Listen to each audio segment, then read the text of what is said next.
श्री गुरुभ्यो नमः। ओम ध्यान मूलम गुरुर्मूर्ति पूजा मूलम गुरुर्पदम मंत्र मूलम गुरुर्वाक्यम मोक्ष मूलम गुरु कृपा। हमारे श्री योगेश पांडे जी ने प्रश्न किया, गुरुजी दीक्षा क्यों ग्रहण करना चाहिए और दीक्षा लेने से क्या फल होता है, कृपा कर बताने की कृपा करें। तो योगेश जी, आपको प्रश्न करने के लिए बहुत बहुत साधुवाद। आप अनेक प्रश्न कर रहे हैं, लगातार हमेशा करते रहते हैं, तो आपको बहुत बहुत साधुवाद।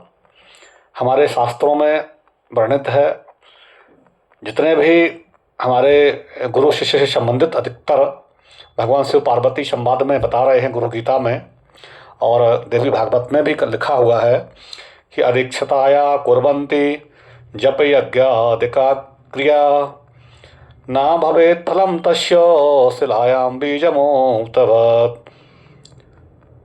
अर्थात जो व्यक्ति, भगवान शिव जी कहते पार्वती से, अदीक्षताया कुर्वन्ति, हे देवी, जो अदीक्षता है, जो दीक्षा नहीं लिया है, अदीक्षताया कुर्वन्ति जप यज्ञादिका क्रिया, जो भी जब पूजा पाठ जप तप यज्ञ करते हैं, अगर वो दीक्षित नहीं है परंपरागत से, तो ना भवेतु फलम तस्य शिलायाम बीज मुक्तवत। जैसे पत्थर में बीज डालने से कोई फल नहीं होता है अंकुरित, उसी प्रकार से बिना दीक्षा के किया हुआ जब पूजा पाठ स्वाध्याय तप सब निष्फल हो जाता है।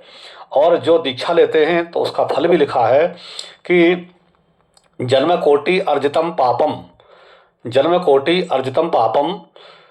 ज्ञाता ज्ञात कृतानि च दीक्षा ग्रहण मात्रेण फलायति न संशय। अर्थात जो दीक्षा ग्रहण मंत्र जप करते हैं, अपने सदगुरु या अच्छे धर्माचार्यों का अनुसरण करते हैं, परंपरागत तरीके से दीक्षा ग्रहण करते हैं और जीवन में गुरु का अनुसरण करते हैं, गुरु वाक्यों का पालन करते हैं, बताए हुए गुरु के मार्ग पर चलते हैं, सत्य का आश्रय लेते हैं, भगवान का आश्रय लेते हैं, तो जन्म कोटि अर्जितम पापम, कई जन्मों के जन्मांतरों के जो हमारे पाप हैं, वो ज्ञाता ज्ञात कृता जाने हो अनजाने हो, जो भी हमारे पाप हों, दीक्षा ग्रहण मात्रेण फलायति न संशया। अर्थात जो इनको निष्ठापूर्वक मंत्र जप करते हैं, दीक्षा ग्रहण करते हैं, बात को मानते हैं, तो उसमें कोई संशय नहीं, उनकी सभी मनोकामना सहज में ही प्राप्त हो जाते हैं। तो मुझे विश्वास है कि आपको ये मेरी बात का प्रश्न, जो आपने प्रश्न किया, उसका उत्तर आपको सहज में मिल गया होगा। तो जो भी शास्त्र सम्मत चीज़ें हैं वो आपको बताने के प्रयास करेंगे, और जो भी शिष्यगण हैं वो प्रयास करें कि जो भी आप कार्य करें तो दीक्षा अवश्य लें। दीक्षा की बहुत महिमा है। भगवान शिव जी ने भैया पार्वती को हर जगह बताई है, गुरु गीता में और अन्य जगह अन्य शास्त्रों में भी लिखा हुआ है कि बिना दीक्षा के जो भी कर्म करते हैं, जब पूजा दान पुण्य, सब वो नष्ट हो जाते हैं और हमको मोक्ष भी प्राप्त नहीं होती है।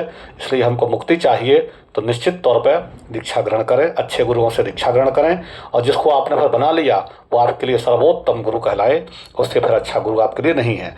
और अब कलिकाल में कुछ लोग गुरुओं को खोजते हैं, गुरुओं को परीक्षा लेना चाहते हैं, तो शिष्य में कहाँ से ये क्षमता है कि वो शिष्य गुरुओं को मैंने परीक्षित कर सके। आप जो भी गुरु आपको मिले उन्हीं में ही आप, उसी को भी आप ठीक से करें, क्योंकि आपको अपने मन मंदिर में, अपनी आत्मा में भगवान को प्रकट करना है। तो गुरु तो एक माध्यम है, मंत्र जो आपको दिया वो भगवान का है, तो मंत्र को संप्रदाय से जुड़ के आप उसको प्रकट करें अपने अंदर में, आपका अवश्य कल्याण होगा। और जिससे भी जुड़े आप निष्ठापूर्वक रिश्ता निभाएं। जैसे पुत्र पिता माता होते हैं और पुत्र होते हैं, तो एक रिश्ता होता है, उसमें अच्छाई भी आएंगी बुराई भी आएंगी, तो क्या हम रिश्ता थोड़ी छोड़ देते हैं। इसी प्रकार से गुरु शिष्य का एक पिता पुत्र का संबंध होता है, उसको निष्ठापूर्वक जो पालन करते हैं तभी उसका कल्याण होता है। परीक्षाएं बहुत आएंगी, कलिकाल है, भगवान की माया भी है, तो भगवान परीक्षा भी लेंगे, गुरु भी परीक्षा लेते हैं, तो आपको उसमें निर्णात होकर निश्चय पक्का करके और आपको समर्पित भाव से भगवान में लगना है, गुरु में लगना है। यही हम सभी को प्रार्थना करते हैं कि अब अपने गुरु महाराज की सेवा करें, भगवान की सेवा करें, अपने माता पिता की सेवा करें। हर हर महादेव की जय।